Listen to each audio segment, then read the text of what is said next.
One, two, one, one, two, one. Happy Palindrome Day, friend. Yes, for those of you into that sort of thing, we can read today's date as 121121, 12, 11, 21. Maybe you heard it that way. Maybe you heard it differently as 1 to 1, and it was only partially numeric for you. Yeah, I know. It happens from time to time. It doesn't really mean anything. I suppose if you're deep into numerology or something, there might be something there for you. And if that's you, please feel free to jump into the discussion and educate me about it. And for me, it's really just about seeing patterns and finding something that tends towards synchronicity or something. And everything happens for a reason, right? I mean, except for the stuff that doesn't, allegedly. Let's back up for a second. And for those who might not know what a palindrome is, according to the interwebs, a palindrome is a word, phrase, verse, or sentence that reads the same backwards or forwards. For example, Madam, I'm Adam, a supposed speech from Adam to Eve. Or, lewd did I live, and evil did I dwell. That's credited to John Taylor, whomever John Taylor is. Technically, when it's a date, though, it's referred to as a numeric palindrome, something like February 2nd, 2020, or 02022020. Yeah, I know. You're right. It only works if you line it up just that way. If you line it up any other way, it means absolutely nothing. But then it's amazing what you or I or others will ascribe meaning to. And we're meaning-making machines as human beings. Viktor Frankl even wrote a book about it titled Man's Search for Meaning.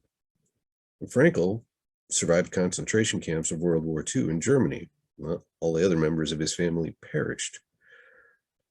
As a psychiatrist and author, Frankl put a focus on how we as humans cannot avoid pain and suffering, but we can choose what we do with it and how we respond. A necessary and fundamental piece of that is postulated to be our search for meaning and purpose. Okay. So just like I did with today's date, we get to twist our experiences around our desires in an effort to not only make sense of them, but to make it meta. And we're going to place our fate in the hands of the universe, whether we respect its agency or not. Could be a belief in a higher power or something incredibly specific, like worshiping the devil. I know, that's a bit of hyperbole. Hell, there might be something to it. That's not for me to say. What we can't underestimate is the power of that belief. It's said that the most dangerous person in the world is the true believer. What comes up for you when you hear that? I bet you had a picture in your head of a person. Was that person a man or a woman? Was he or she wearing something on their head? Was it black or white or red? No, I wasn't talking about their skin color. I was talking about the headgear. You see, we all have beliefs that are a function of our individual sense of what the world means, and whether that's fringe or mainstream. Nobody needs to understand us, and anyone who says that they do should probably be seen as highly suspect. The fact is that in order to survive as social beings and function in relation with one another, we got to come to some form of understanding, if not agreement. But for that, every interaction ends with violence. Clearly, that's not how we came to survive as long as we have as a species.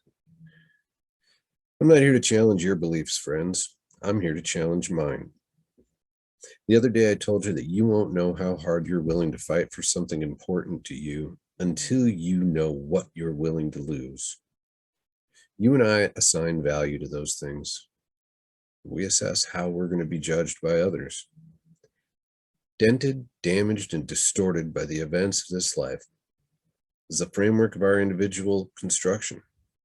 Our search for meaning and purpose, built and rebuilt every day. DEIFIED, deified.